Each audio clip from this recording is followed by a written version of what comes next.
Bom dia a todos. Nós vamos iniciar mais uma sessão. A aula hoje é sobre mediastinite e convidamos o Dr. Ricardo Beruti, que é médico assistente doutor, conhecido de todos, nosso decano aqui, para falar sobre esse assunto. É um assunto bem interessante. Eu passo e depois teremos uma discussão de caso. Então, obrigado, Beruti. Vamos lá. Bem,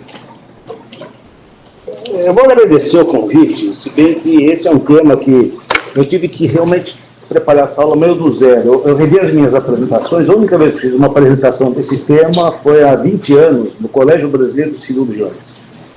Então não era nem em congresso de cirurgia torácica. Mas, de qualquer maneira, nós tivemos agora recentemente uma série de casos aqui no serviço, e isso então motivou a apresentação, ou uma revisão mais do que a apresentação.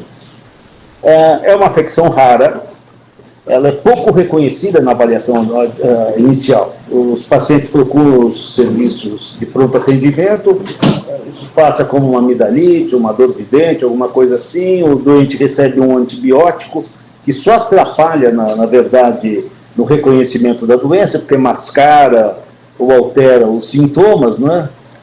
E ela tem uma evolução rápida e pode ser fatal. A mortalidade relatada na década passada chegava até 40%. Vocês vão ver que hoje em dia isso é menor, mas ainda existe uma mortalidade expressiva desses doentes. Por definição, é uma infecção que se inicia nos planos profundos do pescoço e, através de umas fáscias que definem os espaços virtuais, ela se estende inferiormente para o mediastino. E esse autor italiano, agora recentemente, em 23, ele avaliou doentes internados no hospital dele com abscessos odontogênicos exclusivamente. Quase 4% dos abscessos odontogênicos evoluíram para mediastinite descendente necrotizante. Os principais sítios da infecção, na verdade, os dois principais são os dentes mandibulares e as amígdalas, mas pode ser parótidas, linfonodos cervicais, seios da face, etc. Mais raro, mas pode ocorrer. Mas a grande maioria, dentes mandibulares, amígdalas e especialmente os dentes de maior incidência. Aqui, esse gráfico procura mostrar como essas infecções, ou por onde essas infecções se disseminam. Então, nós temos principalmente 3 fáscias, com nomes variáveis na literatura. Fáscia visceral, que é conhecida também como alar, a pré-vertebral, esse é um nome mais constante, e a superficial. Elas definem os espaços pré-vascular, pré-traqueal, retrovisceral. Então, a infecção que se origina na região cervical chega a estes espaços e por ali, vocês podem ver, a definição aqui não é muito boa, ela pode descer até o reto peritônio, não é? Principalmente no espaço que fica definido entre a fáscia pré-vertebral, que está logo adiante da coluna, e a intermediária, que seria a fáscia alar. Então, infecções originadas aqui ganham este espaço e descem. Vejam, por exemplo, como se dissemina um abscesso odontogênico. Aqui o abscesso, geralmente segundo, terceiro molares inferiores. Vocês estão vendo aqui o músculo milo-ioideu, que é um músculo que se insere na mandíbula, ele está melhor visto aqui, fica próximo à raiz dos dentes, um abscesso numa dessas raízes atinge esse músculo e daqui ele se dissemina desses espaços que eu mencionei. Existe também o abscesso de Ludwig, que é uma infecção tanto dos molares, mas também das das amígdalas, no espaço retrofaríngeo, chegam aqui abaixo da língua e ganham, através do comprometimento dessas fáscias, o mediastino.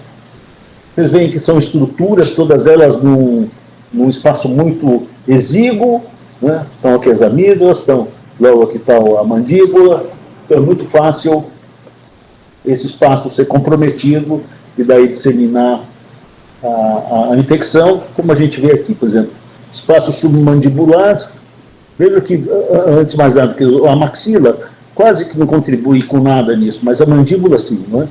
Então, vejam, o espaço submandibular, infecção atinge o espaço faríngeo lateral, e daí ganha, por exemplo, a bainha dos vasos, da carótida, pode ser ascendente para o crânio, mas normalmente vai para o mediastino. E a mesma coisa, o parecida, só que com uns espaços mastigadores, quando há o comprometimento através do espaço retrofaríngeo. Temos que lembrar que a flora que existe nestas infecções vem de múltiplos sítios, então é uma flora polimicrobiana com aeróbios, anaeróbios. Aqui uma tabela com os principais. Olha, eu estou começando a achar que aquele negócio digital é melhor mesmo. Esse aqui está muito ruim, ó.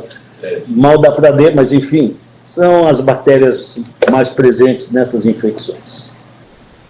Quadro clínico: dor, dores trismo, dor de amígdala, odinofagia, dor do dente, são coisas comuns que podem, inclusive, mascarar a gravidade da lesão inicialmente.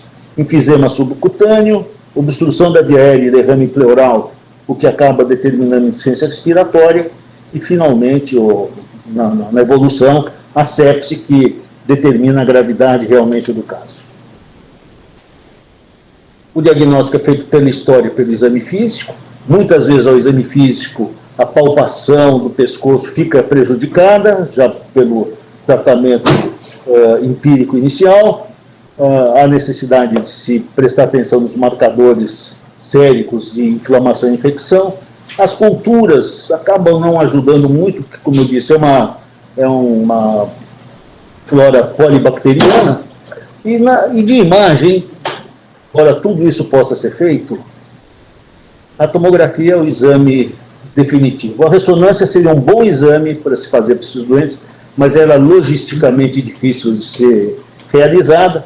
E eu interrogo aqui o ultrassom, que é uma tecnologia que vem crescendo em uso em várias áreas, especialmente nossa aqui da cirurgia torácica.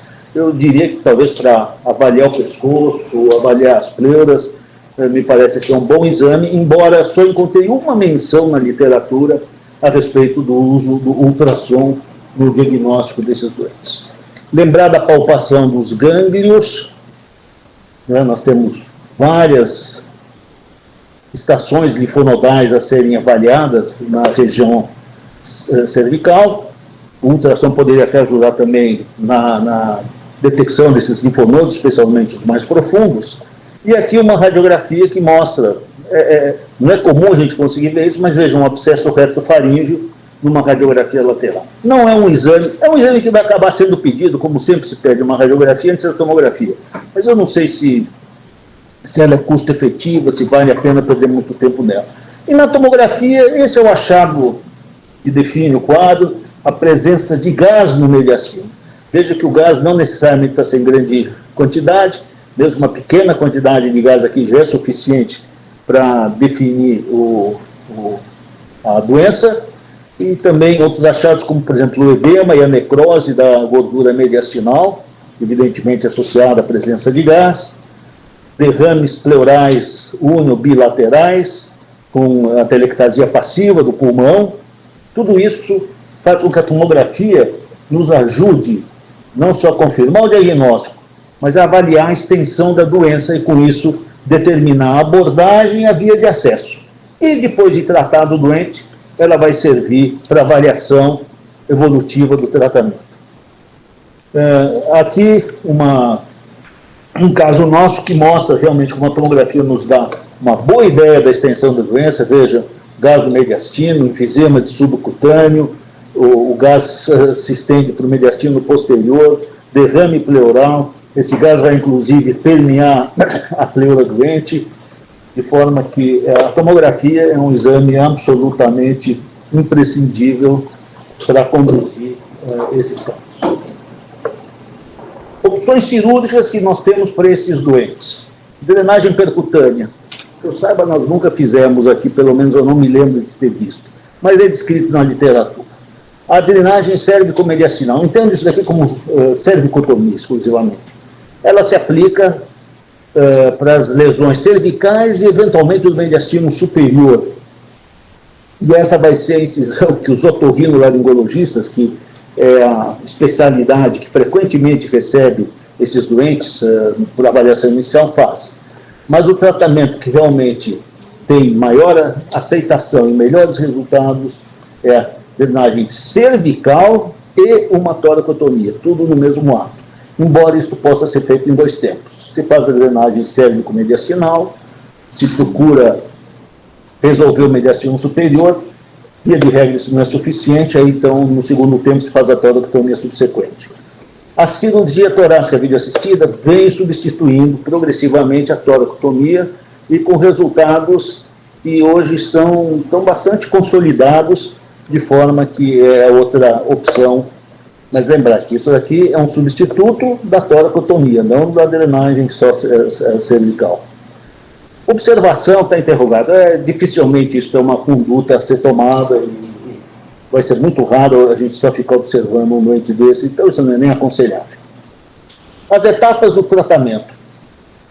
Controle do foco primário de cara com antibióticos de amplo espectro.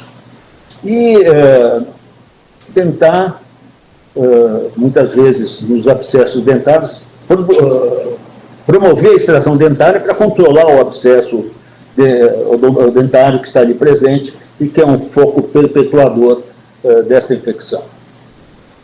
Aqui, então, para que vocês tenham graficamente uma ideia do que a cervicotomia em colar ampla pode fazer, ela se aplica ao comprometimento cervical e do mediastino superior e não passa disso.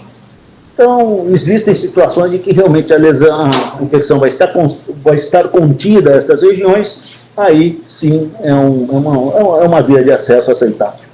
Mas na maioria das vezes que nós vamos ver a extensão que justifica o seu nome de descendente, havendo a necessidade, então, de intervenção no mediastino mais baixo, de toracotomia ou vídeo, para um desbridamento facial e tecidual, drenagem mediastinal pleural, às vezes pericárdica, que não é tão comum, decorticar o pulmão, que é mais comum, e se promover uma drenagem pleural ampla.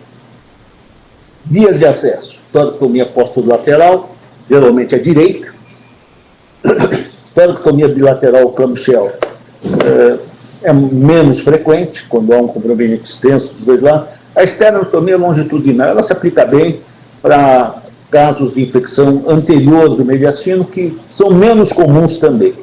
O acesso subchifoide é descrito na literatura, nós nunca usamos, eu pessoalmente não tenho nenhuma experiência com ele, e a vídeo, como eu já mencionei, substituindo, entrando para tomar o lugar da toracotomia postero-lateral. Aqui vocês têm uma imagem real, um paciente nosso, vejam, por toracotomia, vejam a pleura mediastinal edemaciada, túrgida, com áreas de necrose. Esta pleura, então, tem que ser incisada, aberta em toda a sua extensão, crânio caudal, ressecado o tecido necrótico, drenado amplamente. Vejam que por vídeo se inicia essa abertura desta mesma pleura. Vejam já o conteúdo purulento que existe abaixo dela. Não pensem que a gente vai operar um doente desses, vai sair muita quantidade de pus. Não, o problema não é pus, o problema é necrose. Necrose é o que mais existe nessas infecções. A drenagem ampla, esse daqui é um doente já operado, que vai ser reoperado, porque vocês vejam que não resolveu essa pleura direito, mas eu quero chamar a atenção aqui da colocação do dreno mediastinal. Eu sempre insisto aqui nas apresentações, esse é o dreno talvez mais importante desse doente, ele está praticamente atrás da carina e ele sobe por todo o mediastino, chegando até a região cervical. Às vezes, esses drenos, isso é um trajeto muito longo, esses drenos que nós temos não tem comprimento suficiente, tem que colocar 2, um atrás do outro, para que possa haver uma drenagem adequada. É muito importante o mediastino ser adequado. Veja, esse mediastino está resolvido, a pleura não. Esses doentes frequentemente saem com pelo menos 3 drenos da infecção, 2 na cavidade direita operada, vejo que a cavidade esquerda não precisou de intervenção, e 1 no mediastino. Esse autor, Sugírio, ele fez uma classificação, enfim, não vou entrar no detalhe se isto é importante ou não, mas o tipo 1 seria as lesões altas, o tipo 2, A e B, pouco importa agora, vamos chamar só de tipo 2, seriam as que se estendem ao mediastino inferior. E ele aqui, então, pôde mostrar na experiência do grupo dele os acessos. Veja que para o tipo 1, o acesso transcervical foi maior, mas também houve, evidentemente, um certo número de vídeo e toracotomias e até de punção percutânea. Já para os outros tipos, há uma queda do acesso cervical exclusivo, mas sempre associado, quando foi feito, a toracotomia ou vídeo. Veja, aqui são esses dois combinados ao acesso torácico, tá? Vídeo mais toracotomia. De modo que as incisões cervicais exclusivas se aplicam, volto a repetir, sempre para lesões altas. Neste trabalho que é recente, 22, 18 pacientes. O que a gente vai encontrar na literatura são sempre séries de casos retrospectivos, 10, 15, 20 casos já é muito, essa daqui é uma das maiores, 18 casos.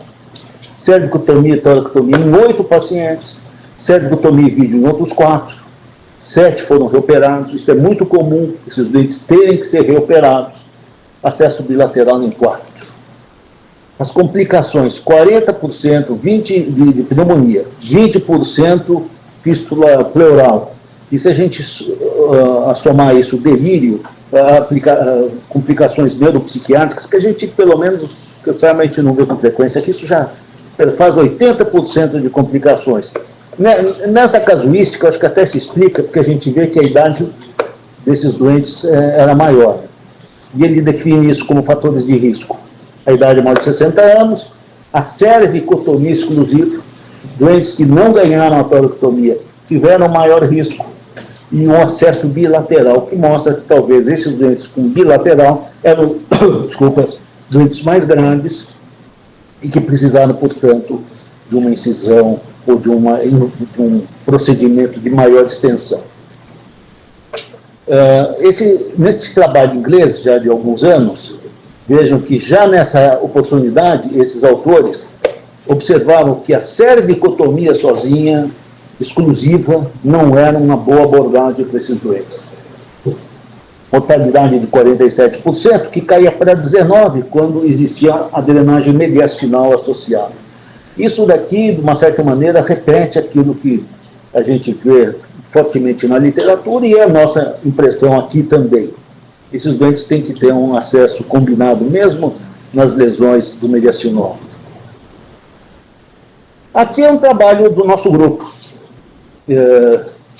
feito em 99, capitaneado pelo nosso querido Espanha. Esse trabalho do nosso grupo naquela oportunidade mostrou.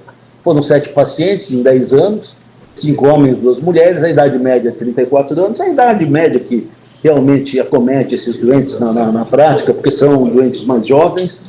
O abscesso dentário predominou, todos operados aqui por cervicotomia e toracotomia, 2 reoperações, houve um óbito nessa série, e a flora bacteriana mista em 71, eu não sei se isso daqui estava certo, Espanha, mas no trabalho diz assim, 29% aeróbios. Não sei se isso não seria anaeróbios, mas mantive como está no texto. É citado que é uma flora mista, né, na literatura alemã. Eu acho que essa era 29 aeróbios, porque foi o que cresceu na época. Tudo bem, mas tá aí. Pode não ter crescido anaeróbio. Nesse outro trabalho, que é recente também, não é tão recente, são 75 anos naquela oportunidade, desde a descrição do primeiro caso, e eles fizeram um estudo sistemático, uma revisão sistemática dos últimos 6 anos. Eles conseguiram encontrar 60 artigos, mas nesses 60 artigos, 26 casos com algum bom nível de evidência para análise, a mortalidade aqui de 17,5%, comprometimento do mediastino superior só cervicotomia, abaixo da carina, cervicotomia e toracotomia. Isso mais ou menos se mantém de forma constante na análise da literatura. Nesse trabalho do grupo do Dr. Douglas Wood, de Seattle, 18 anos de avaliação retrospectiva, 10 pacientes, a idade, mais uma vez, 38 anos. Vejam que esse é um grupo que quis caracterizar a forma, assim, a vigilância muito agressiva em cima desses doentes. 6 tomografias, mais de 6 tomografias por doente, mais de 4 drenagens cervicais, duas ou mais toracotomias, laparotomias, 4 tráqueos, sem mortalidade. Ao passo que eles, nessa mesma publicação, eles analisam a literatura em quase 20 anos, 96 pacientes, mesma idade média, mas vejam, doentes que fizeram menos tomografias, menos drenagens, menos toracotomias, tiveram uma mortalidade de 29%. Evidentemente, eu não sei se as casuísticas são comparáveis, mas ele deixa a mensagem de que é obrigatório ser muito observar de perto esses doentes, repetir exames, não postergar tratamento. Para minha surpresa, eu encontrei esse trabalho mexicano numa revista que a gente não conhece muito, mas é uma revista indexada, que tem periodicidade, já estava no volume 80 naquela oportunidade, parece ser uma revista, enfim, com alguma confiabilidade, 1.880 pacientes. Esse é um grupo que atende de 30 a 50 pacientes por ano. E se bem que ele coloca nessa casuística trauma, perfuração de esôfago, lesão de traqueia e intubação. Mas, de qualquer forma, são 80% homens, a idade média 40 anos, uma casuística jovem, 603 do tipo 1, 127 do tipo 2, que pega o mediastino como um todo. Vejam que focoodonto, eu até pus entre parênteses aqui, focodontogênico em 48% dos pacientes, corresponde a 900 doentes. É uma casuística muito grande, realmente, muito expressiva, 526 retrofaríngeo.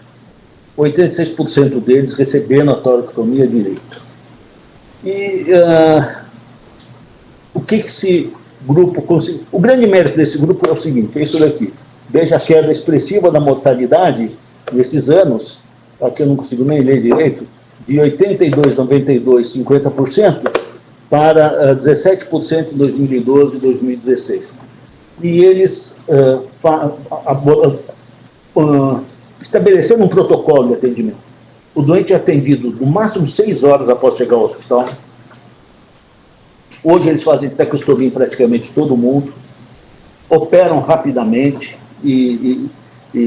enfim, é um hospital que deve ter uma característica muito semelhante à nossa, mas eles conseguem fazer isso, e isso mostra que essa agressividade, esse protocolo deles reduziu expressivamente a mortalidade. Aqui no INCOR, recentemente, nós tivemos 9 pacientes, 8 homens, uma mulher, 5 deles com cervicotomia e toracotomia, 4 cervicotomia com vídeo, 3 reoperações, com 1 óbito nas reoperações, 7 altas com 1 óbito hospitalar, tempo de internação de 6 a 45 dias. Em relação a essa casuística do INCOR, queria só chamar a atenção, recentemente, um dos casos nossos aqui foi colocado um catéter para irrigação do mediastino. Eu não vi isso relatado na literatura. Eu me lembro da gente fazer essas irrigações para mediastinites pós-esternotomia, que é uma outra doença. Nessas mediastinites profundas, não vi relato disso, pode ter uma certa lógica, mas realmente a gente precisa repensar ou investigar isso com um pouco mais de cuidados. E, finalizando, o fluxograma do que fazer com esses doentes, prescindível a tomografia. Se ele tem uma lesão cervical isolada, vai para a drenagem de debridamento cervical. Se isso se resolver, vai para casa. Se isso não se resolver, ele volta para cá, sobe, e aí ele talvez ganhe novamente uma drenagem cervical mais toracotomia. Da drenagem toracotomia resolvida, vai para casa, e vejo que tomografias a cada 48 horas, 72 horas no máximo. Enfim, finalizando, o que eu posso dizer para os senhores que não existem trabalhos com bons níveis de evidência na literatura. A mediastinite é uma afecção grave, a gente precisa estar atento a ela. Frequentemente não é reconhecida de imediato. Os clínicos não estão familiarizados ou não lembram dessa doença. Precisa chamar a atenção nisso. A mortalidade moderna está ao redor de 15%. Os melhores resultados são obtidos com drenagem invasiva e monitoramento agressivo. E é frequentemente necessário mais de um procedimento. E eu queria finalizar recomendando àqueles que tiverem interesse a leitura desse artigo, que é de um ex-residente nosso, eu não sei se ele ainda está no HU, Marcelo Cirino. Está no HU. É um artigo muito bem feito, ele não avalia casos, ele faz uma análise da doença, aspectos anatômicos e tudo mais, publicado na revista da Associação Paulista de Medicina. Vale a pena a leitura desse trabalho, que está muito bem escrito. Parabenizo aí o Marcelo por essa publicação. E finalizando, lembrar a todos do nosso congresso, vagas ainda para os cursos, inscrições abertas, baixem um aplicativo que está muito bem feito, dá para acompanhar.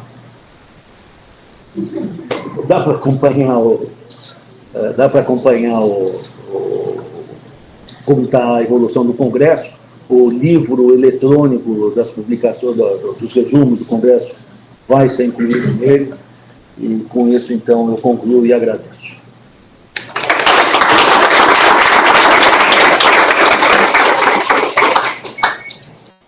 Obrigado, Belucci, pela apresentação. Doutora Jaqueline, né, que vai mostrar o caso. Bom dia, sou Jaqueline, sou oncologista de torácica, vou apresentar então o caso clínico sobre a onde do Belucci.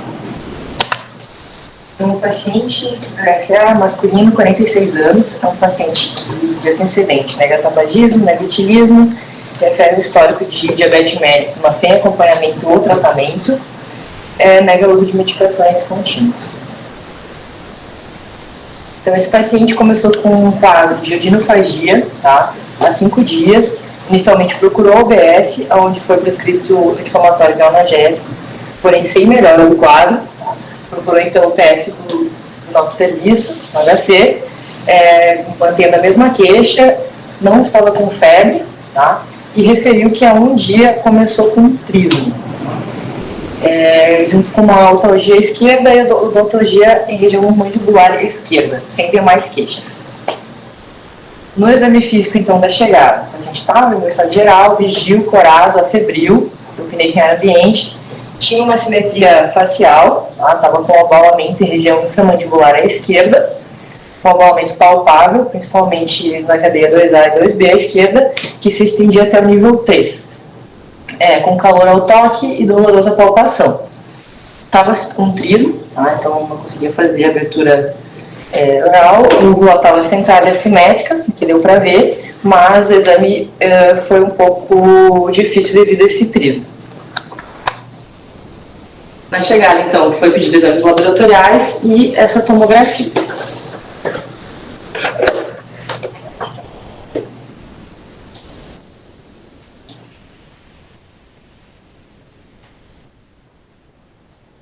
Então, mostra uma coleção cervical, mostra principalmente a esquerda na parte oral. Até então, sem coleções mediastinais, nada descendente.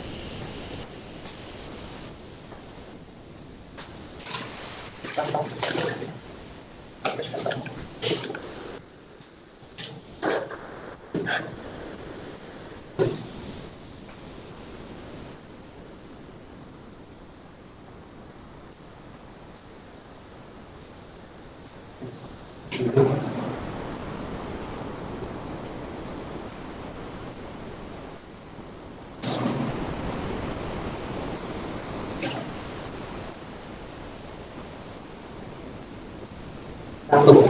Aquoso. O laboratorial é infeccioso, depositose, PCR em alta. Então, ele chegou no ponto da otorrino, onde a equipe procedeu com a drenagem de abscesso cervical profunda, abordagem cervical intraoral, colocação de dreno submandibular e parafaríngeo à esquerda. No momento, não solicitava nossa avaliação, não tinha nada mediastinal. O paciente inicialmente evoluiu bem, os drenos cervicais purulentos, mas no quarto de pós-operatório teve uma praia clínica e laboratorial, praia de PCR, praia de leucocitose, apresentando febre. Então foi repetida a tomografia.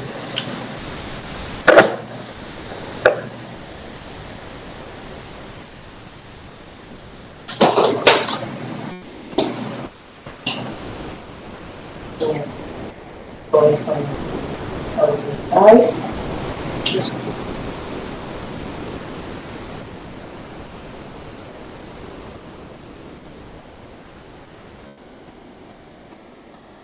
Agora apresentar alguma coisa no retinal, principalmente à direita.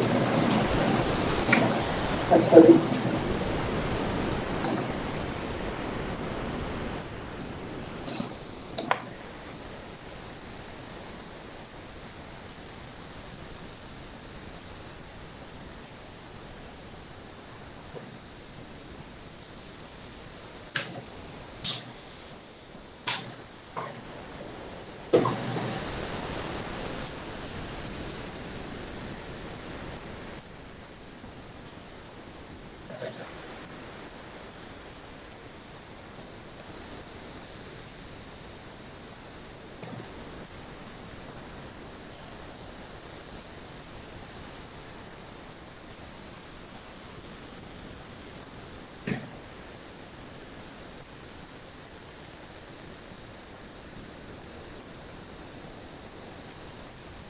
Devido a essa piora intestinal com a equipe da otorrino solicitou nossa avaliação, a gente já indicou cirurgia para ele.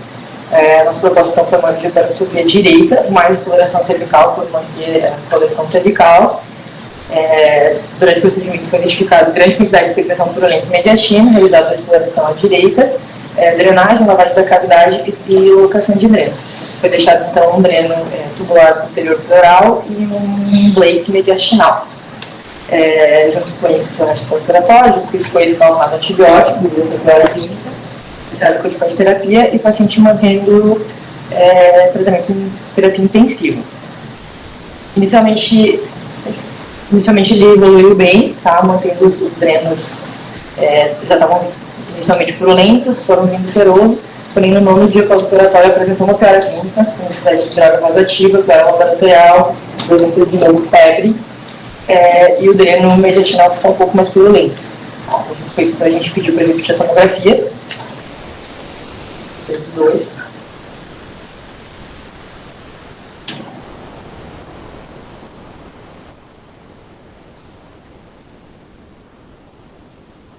Onde ele coletou a direita e agora tinha uma correção à esquerda também.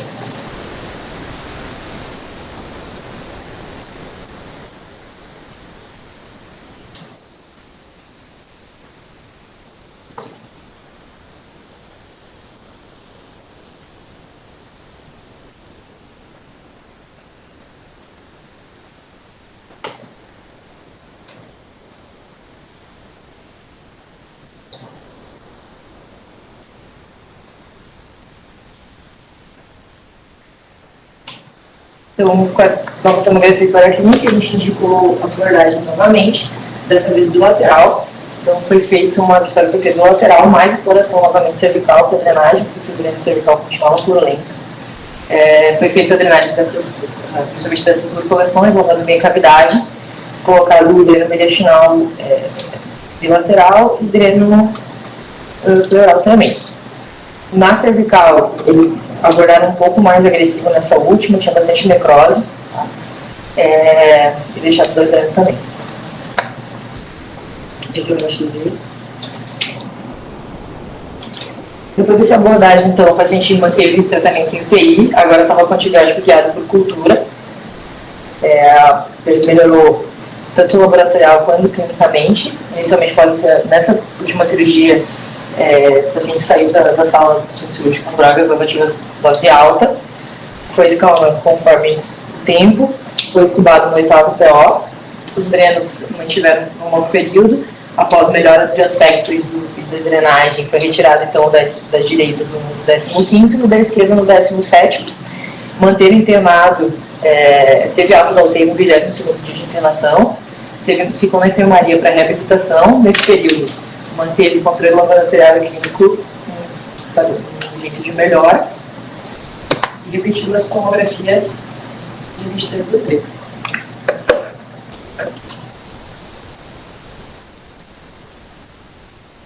A segunda abordagem foi por vídeo ou computador? Vídeo bilateral. Então aqui já tinha sido retirado os drenos, o paciente já estava na enfermaria, estava febril, sintomático, um pouquinho de correção residual, mas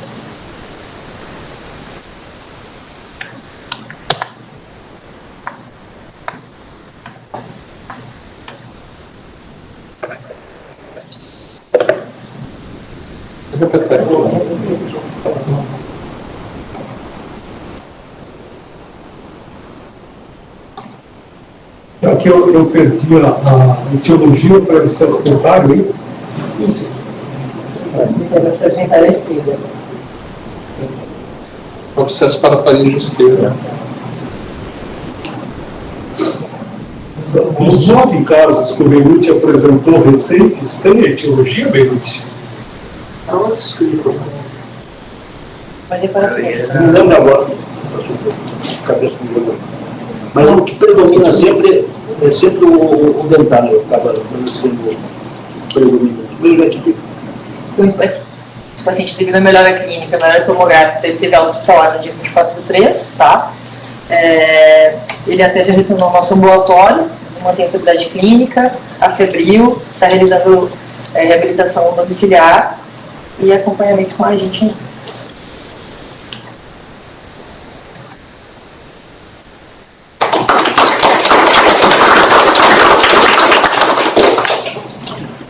Parabéns, Jaqueline, a apresentação muito clara, muito bem, que o material estava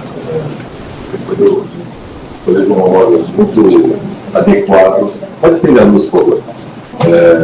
O material foi uma sequência bem boa, foi uma apresentação bem adequada. Deixa eu só ver, nós temos tempo, então a palavra está aberta. Se quiser agora, tem alguém que se atrapalha? Como diria a Jota, não consegui. Mas, se quiser, se você responder. Não é a minha apresentação. Vamos ver. Quem mais quiser fazer volta um pouquinho, volta um, mais pode falar, mais um. Não tem não tem. processo do dinheiro, Tá. Professor Ricardo Beirute, o senhor falou a respeito da comparação da vídeo e da toracotomia, que é uma tendência a gente fazer mais isso por vídeo, e é o que a gente tem observado, porque a gente sente assim, na hora de abordar, né, o mediastino, o vídeo dá uma boa abordagem, você consegue abordar de forma adequada e drenar amplamente o mediastino e deixar os drenos bem alocados tal, e fazer uma abordagem bilateral que acaba sendo um pouco menos mórbida do que a gente fazer uma toracotomia ampla, bilateral no paciente, que acaba tendo uma evolução pós-operatória um pouco mais arrastada. Mas o senhor achou alguma coisa em literatura em comparação? Comparação. Eu tenho... os trabalhos, via de regra, são muito poucos. São relatos de casuísticas, sem grandes estatísticas e comparações. O que a gente observa é uma migração progressiva para você pega os trabalhos mais recentes, evidentemente tem um número de vídeos do que tinha no passado. Em relação ao vídeo, eu só tem principalmente para os residentes lembrar que a via minimamente invasiva não pode se suplantar o que você precisa fazer lá dentro. Né? Né? Então, assim, se ficar dúvida, você está drenando adequadamente as coleções, é preferível realmente fazer protonatomia. A gente acabou meio que empiricamente definindo, assim, pelo menos tendo analisado isso, os casos em que a gente consegue fazer intubação seletiva, que não são todos os casos que a gente consegue fazer intubação seletiva, seja por problema de reintubar esse paciente, porque ele é reintubado, então a anestesista tem um real receio de trocar o tubo, ou até por condição clínica que não permite uma ventilação monocapilar. Nesses casos a gente tem prioridade fazer a toracotomia mesmo, porque você consegue afastar o pulmão para ver direito. Então, assim, se você tiver em dúvida no acesso ao mediastino, principalmente se o paciente não tolerar uma intubação seletiva, é preferível abrir e aí você consegue afastar o pulmão, mesmo ventilando, para chegar a acessar adequadamente as cavidades. Então, o que a gente tem feito, professor, em geral, os casos que não conseguem fazer intubação seletiva são os casos que a gente recomenda. Lucas. Não, primeiro, parabéns por hoje, acho que a gente vê os mais antigos falando da aula, porque sempre é diferente a apresentação, é muito boa, principalmente num tema que não tem um trabalho prospectivo, randomizado, uma questão de opinião muito junto, né? Inclusive, isso vem uma pergunta, né? Onde que você acha que é o ponto de virada, se tem isso de onde a gente para na cervicotomia, onde vai fazer uma exploração do tórax, se você mostrou, obviamente, que quando tem gás fica claro que tem que ser abordado, mas muitas vezes a tomografia ela mostra só aquele borramento da gordura, né, não tem uma coleção clara, ou a formação de gás e tal, onde que, se é algum desses pontos que falam, que aqui a gente precisaria abordar o tórax, aqui a gente dá para tentar ficar só no cervical, inclusive, complementando o que você falou, isso serve para o pescoço também, né? A abordagem minimamente invasiva vale para o pescoço também, né? A gente fica o otorrino lá e faz um furinho, coloca um penrose e é uma doença que pode ser que ele super tratando algo menor, mas no final acho que acaba valendo a pena. Veja, tem casos, isso na literatura, que se resolveram só com a cervicotomia. Evidentemente, os casos que a gente vive aqui no tórax, eles têm alguma extensão além do pescoço. Então, a nossa... Ninguém para nós. É verdade. Então, essa amostra Mas isso é uma coisa interessante. Quantos não Isso é uma chegaram? coisa bem interessante. Quantos casos não chegaram? Esse é um ponto. Na hora que é a virada, né? Porque em algum momento virou ruim, A gente abriu esse pescoço otorrino, deve pegar, por isso que a gente tem um complexo, uma possibilidade que a gente não tem acesso, e nem quer saber. sempre chama só fazer umas drenagenzinhas que deve se resolver. Uma parte deve resolver, que a gente, de fato, isso é uma boa pergunta essa. Que a gente tem só vê os casos que tem tórax, claro, se a gente nem é chamado. Agora, no que eu diria, minha impressão pessoal e talvez alguns trabalhos da literatura corroboram isso. Apareceu alguma alteração no mediastino? O senhor acha que teve borramento da gordura da bala? Borramento já é infecção, está aí. Borramento, necrose da gordura, mesmo. Gás, então, nem se discute. Apareceu alguma alteração mediastinal? É porque é frustrante, já operei paciente a borramento da gordura, chega lá e está inflamado, não tem coleção, não tem nada. Só será que eu fiz o bem ou será que eu fiz o bem? Então, eu acho que essa... Entendeu? Eu ia perguntar também, primeiro parabenizar, obviamente, pela apresentação, e se tem algum esquema do que é drenar amplamente o mediastino, se tem alguma sequência, se achou algum trabalho que descreve, o ligamento pulmonar inferior só, tal, tem alguma coisa assim. Vou te dizer o que eu fiz nos casos que eu operei. Você abre para a toracotomia, eu não cheguei a usar vídeo, né, porque também pré-vídeo. Eu acho a pleura ali, tem uma foto que é a foto de uma operação minha. Mas você abre a pleura extensamente, você tem um tecido necrótico, você desvida ele, tira, lava, tira a coleção purulenta que tiver, tira tudo que é tecido necrótico, deixa aquilo amplamente aberto e amplamente drenado, é basicamente isso. Tecnicamente não é uma operação elaborada, você vai ressecar a estrutura, não fazer nada. Até um pouco diferente, por exemplo, às vezes, a perfuração do esôfago, você tem muita gente que resseca o esôfago, aqui não, você não tem que ressecar nada. Aliás, tem que ressecar tecido necrótico, só isso. Então, primeiro, parabéns, Ricardo, pela aula muito boa. Corroborando o que foi dito antes a respeito da gente não ver os casos, me lembro que eu fui chamado uma vez para ver uma pós-traqueostomia que foi feita lá na ortopedia. E aí foi até interessante que a traqueostomia fizeram uma incisão oblíqua na traqueostomia, achei curioso. E aí fui ver o que tinha acontecido. Quem fazia era o pessoal da bucomaxilo. Eles colocam uns dreninhos, um negócio meio estranho, uns penroses assim. E aí o paciente já tinha os penroses, o pessoal da bucomaxilo foi reoperar o paciente, só que aí ele estava com trismo. Aí o anestesista não conseguia entubar. Aí foi uma situação meio estressante, foi um ortopedista que tem uma traqueostomia, salvou o paciente, mas depois a gente teve que consertar. Mas mostrando que realmente existe uma porcentagem, mesmo aqui no complexo, que nem na otorrino passa, fica lá na bucomaxilo, na ortopedia. Eu já participei de discussão disso, de até onde o bucomaxilo pode chegar, mas não tem, como muitas coisas em medicina, não tem limite, claro.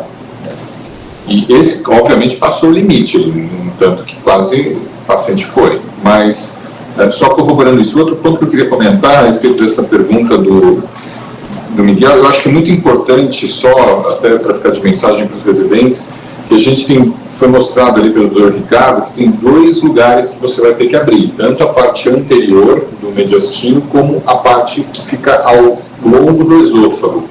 Que são 2 cavidades aí, cavidades não, mas 2 espaços mediastinais que não tem uma comunicação direta dentro do tórax. A comunicação é lá em cima e aí o pus escorre pela frente e por trás.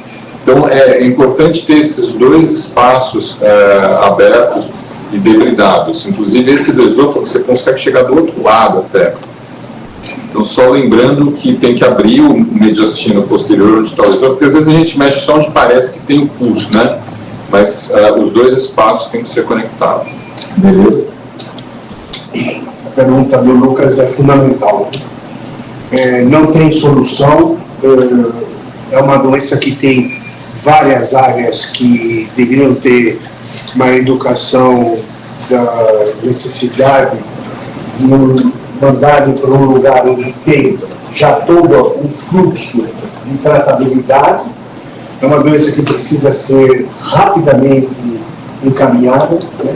Em 72 horas a mortalidade desses pacientes, se você não fizer todo o diagnóstico e todo o que tem que ser feito, a chance de mortalidade é muito alta.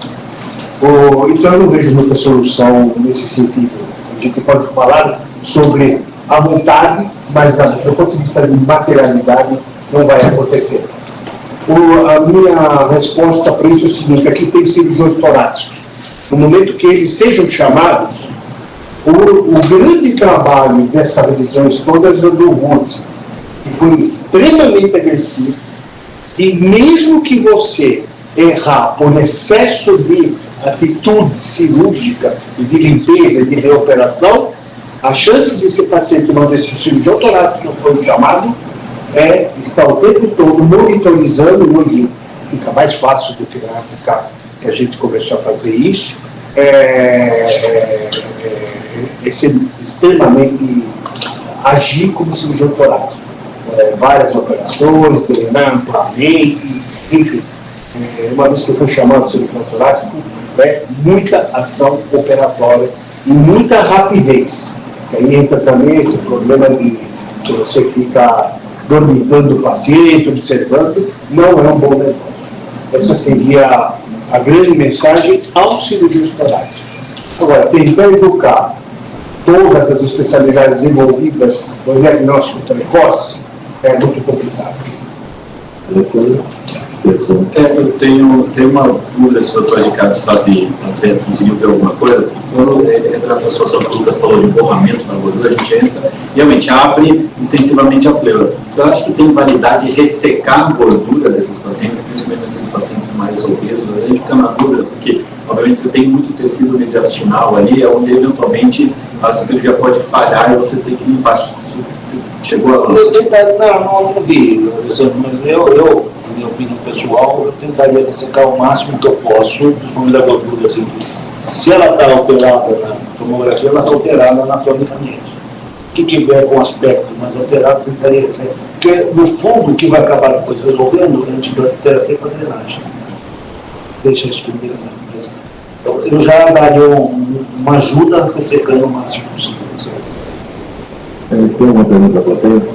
Tá, então eu vou fechar a reunião. Acho que assim, primeiro, acho que o tema foi muito bem escolhido, é um tema que a gente não discute toda hora, a gente não tem tanta experiência assim, em nenhum lugar que não foi bem demonstrado, com exceção daquele que trabalha lá de mestre, eu uma trucada, eu não sei, acho muito desproporcional. Eu também fiquei, quando li, a revista é uma revista aparentemente séria, e eles aparentemente recebem muito. A cidade do México é muito populosa, aparentemente é um lugar de entretenimento, mas Eu acho que é desproporcional. muito desproporcional. Deve ter um estudo de coisas, mas tudo Não, mas que tem.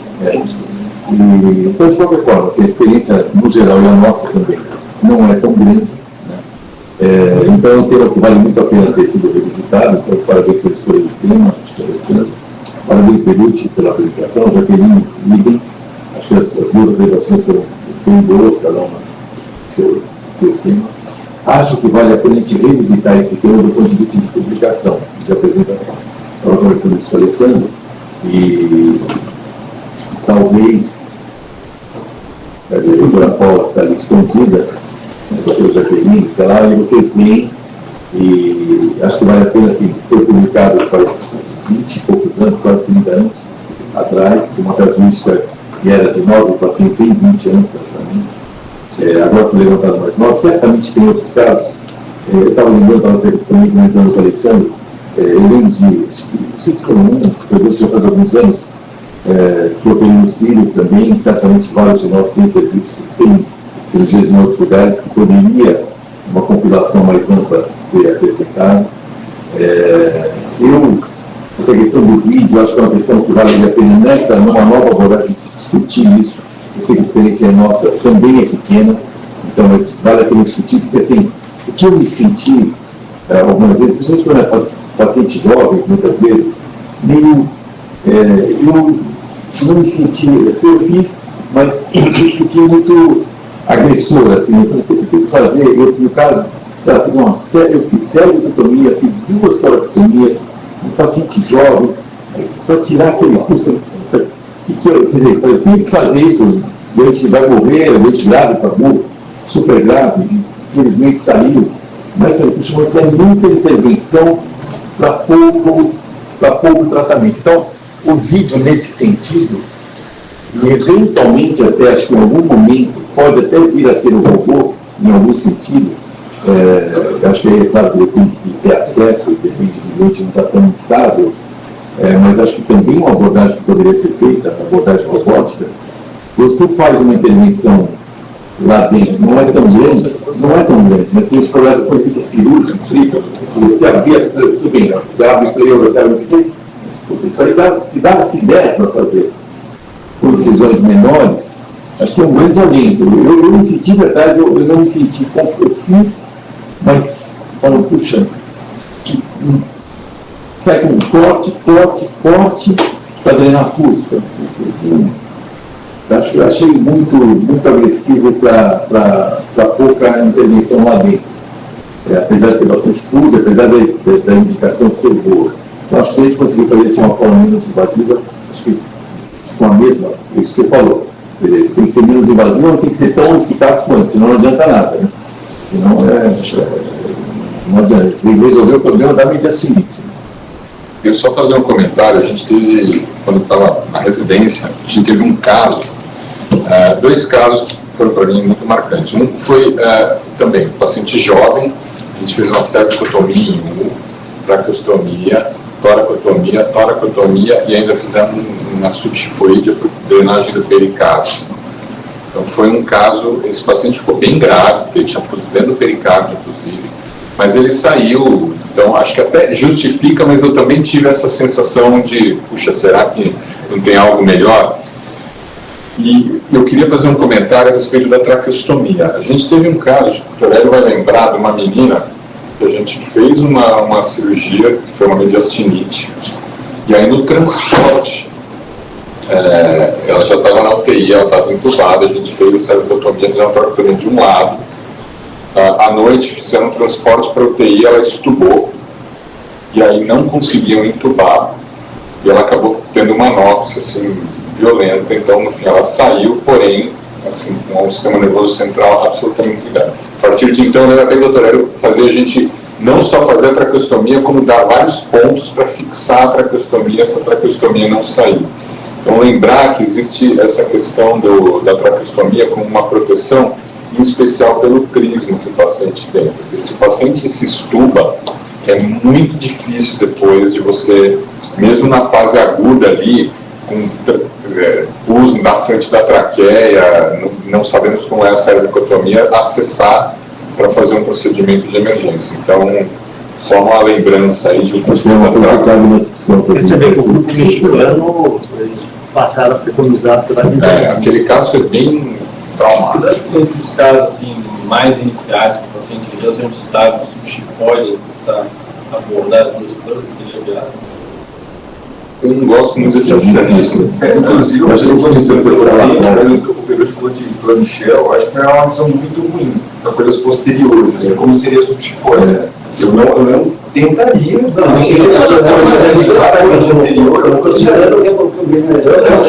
está citado no. É uma incisão, mas acho que perde um pouco o sentido, né?